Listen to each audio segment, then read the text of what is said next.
Alors, mon avis sur cette production, heureusement que j'avais lu un petit peu le résumé avant, parce que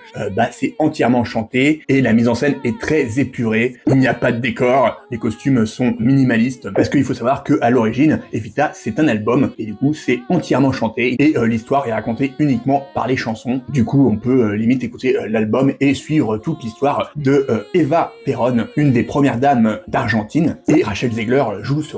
rôle principal. Et du coup, en tant que Français, c'est un peu dur à suivre si on ne connaît pas l'histoire, mais j'ai quand même été porté par ce spectacle, par l'émotion, notamment la fameuse scène du balcon Don't Cry For Me Argentina, qui est chantée à l'extérieur du théâtre, sur le balcon du théâtre du coup, et qui est retransmis dans la salle à travers un écran et plusieurs caméras avec un superbe montage. C'est vraiment très fort en émotion, ça marche très très bien. Même si j'étais un petit peu sceptique à la base, j'ai été bluffé, un grand moment entre cinéma et théâtre, et la star de cette production, c'est Rachel Zegler, qui est incroyable, qui a un niveau vocal presque parfait, qui a seulement 24 ans, a tout d'une grande, et elle est bluffante, elle est incroyable. J'ai pas les mots pour décrire sa performance, donc rien que pour ça, il faut aller voir cette production si vous pouvez, ça se joue encore jusqu'à début septembre, et peut-être que ça va aller à Broadway avec Rachel Zegler ou pas, on saura peut-être prochainement, mais en tout cas cette production est assez incroyable. J'ai passé un super moment, c'était vraiment quelque chose qui va rester gravé dans ma mémoire.